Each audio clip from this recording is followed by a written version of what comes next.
saya ya sebagai sekjen sekretaris DKM itu kita melihatnya secara global gitu kan. Kita udah ramah terhadap remaja, pemuda, agar kota.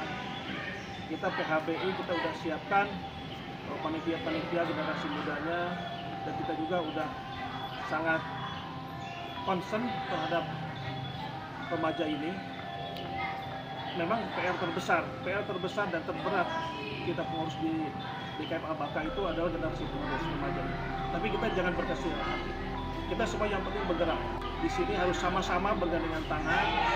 Kita merangkul, kita memulai dari keluarga kita sendiri. Kita libatkan apa yang bisa kita lakukan sekemampuan kita.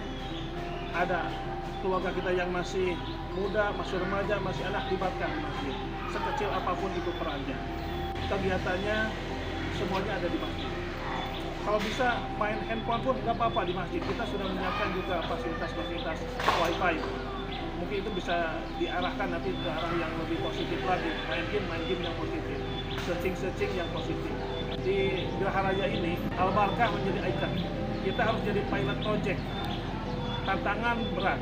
Tantangan tersendiri bagi kita untuk menjadi contoh buat masjid-masjid yang lain.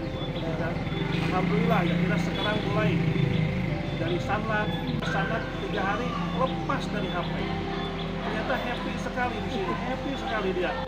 Bersucinya, di kamar mandi, sampai sholat, sampai qiyamul lail tadi dipimpin oleh Pak Ustadz Nopri gitu kan. Saya lihat di monitor di video, alhamdulillah. Selanjutnya ya kita nggak bisa berdiam diri, duduk manis, melihat pemuda-pemuda kita di lapangan basket sampai maghrib.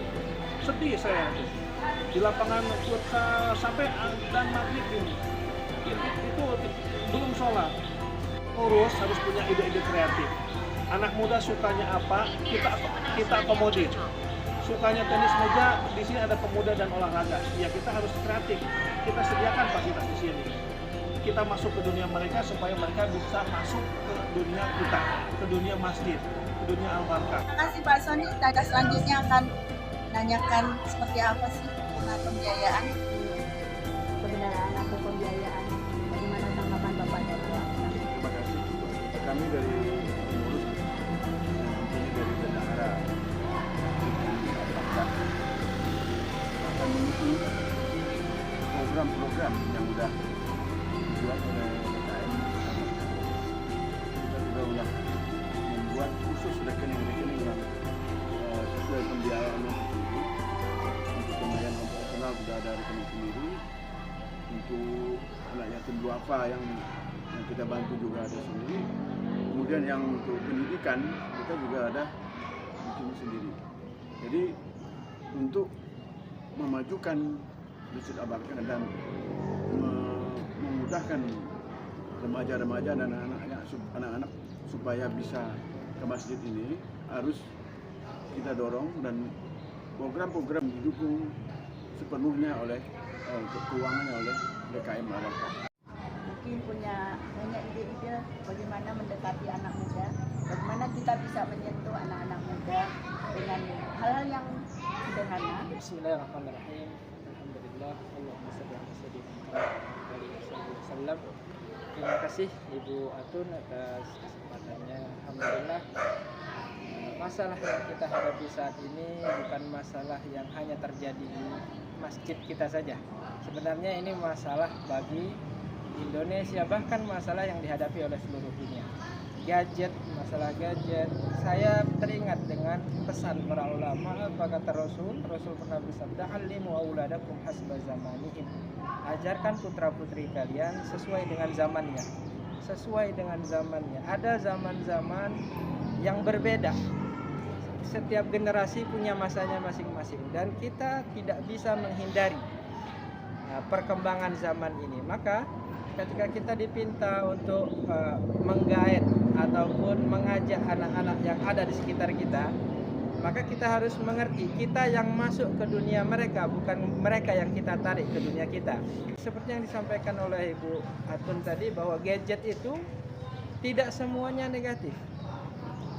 Bahkan kita bisa jadikan gadget itu semuanya positif. Yang perlu kita lakukan adalah bimbingan. Yang perlu kita lakukan adalah merangkul mereka supaya mereka merasa bahwa mereka itu tidak disingkirkan dari masjid. Karena selama ini kita memandang anak-anak itu memandang mereka secara negatif ketika mereka hidupnya mungkin kita lihat dari pagi sampai pagi lagi megang gadget. Ya. Kita singkirkan mereka dari dengan anggapan-anggapan negatif sehingga mereka sendiri nggak tertarik sama kita. Dan ada stigma bahwa masjid itu memang cuma untuk kalangan orang tua saja. Iya, ada stigma begitu. Kalau masih muda waktunya poya-poya. Kalau sudah tua baru taubat.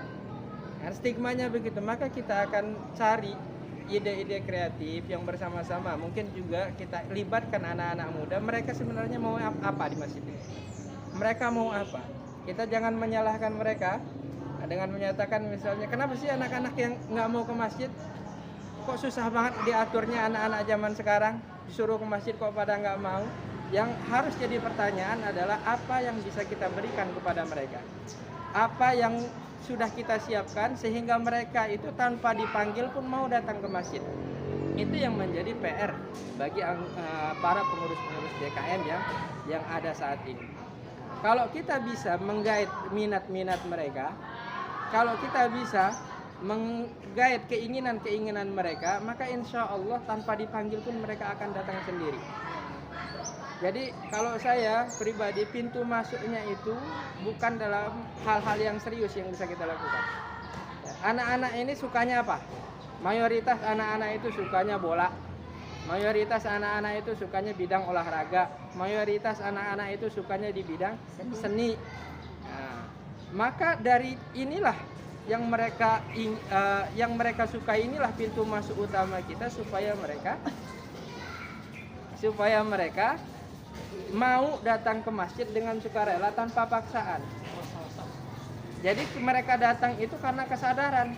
Mereka datang ke masjid itu dengan kesadaran, bukan karena paksaan. Itu yang akan kita coba usahakan dan akan selalu kita diskusikan dan kita ajak bicara mereka juga.